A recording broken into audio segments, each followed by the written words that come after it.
Imagine a composer whose music is so intricate and unpredictable that even today, scholars struggle to entangle its rhythmic complexity. That composer is Alexander Agricola, one of the most fascinating yet underappreciated figures of the Renaissance. In the next couple of minutes, we'll explore who Agricola was, his contributions to music, and why he remains significant in music history. Alexander Agricola was born in 1445 in Ghent, which is now a part of Belgium. He was part of the Franco-Flemish school, a group of composers who dominated European music in the 15th and 16th centuries. Though little is known about his early training, it is believed he studied under Johannes Ockeghem, a master of counterpoint. From an early age, Agricola was drawn to creating music that was both intellectually rigorous and rhythmically complex. Like many musicians of his time, Agricola traveled extensively. His talent led him to serve in the courts of powerful rulers. He worked in Italy under Lorenzo de' Medici, one of the greatest patrons of Renaissance art.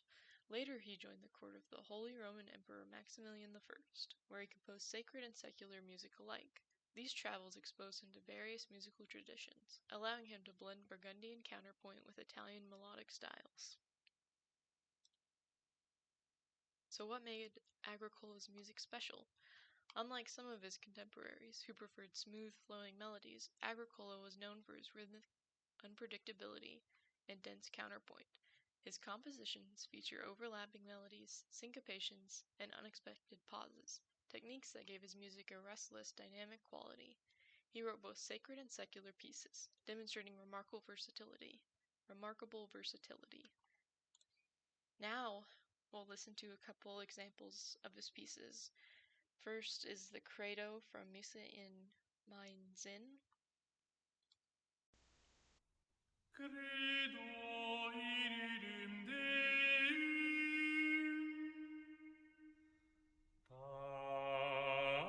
Patrem omnipotentem,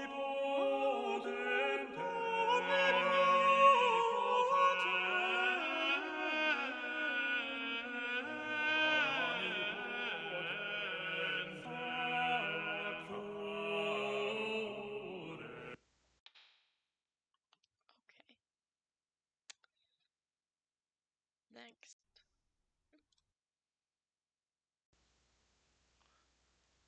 One of the pieces I was most interested in for this composer was Secis non judicat de coloribus, which means the blind person cannot judge colors, which is an old saying that's interesting to look into. But this is a motet reflecting his advanced use of counterpoint, and I found some of the sheet music for it, so that the beginning we'll be able to see what exactly is happening in this string trio.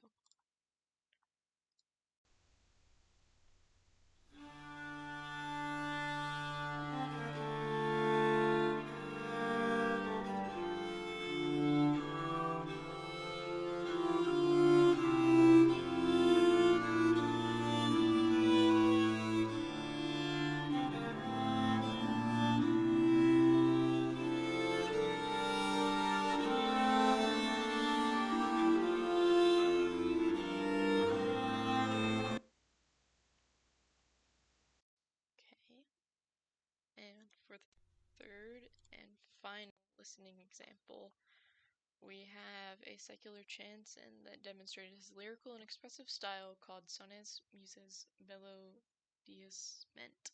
Excuse my pronunciation, I do not speak Latin, but this is the piece that drew me into Alexander.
Agricola's music was widely performed and copied after his death in 1506.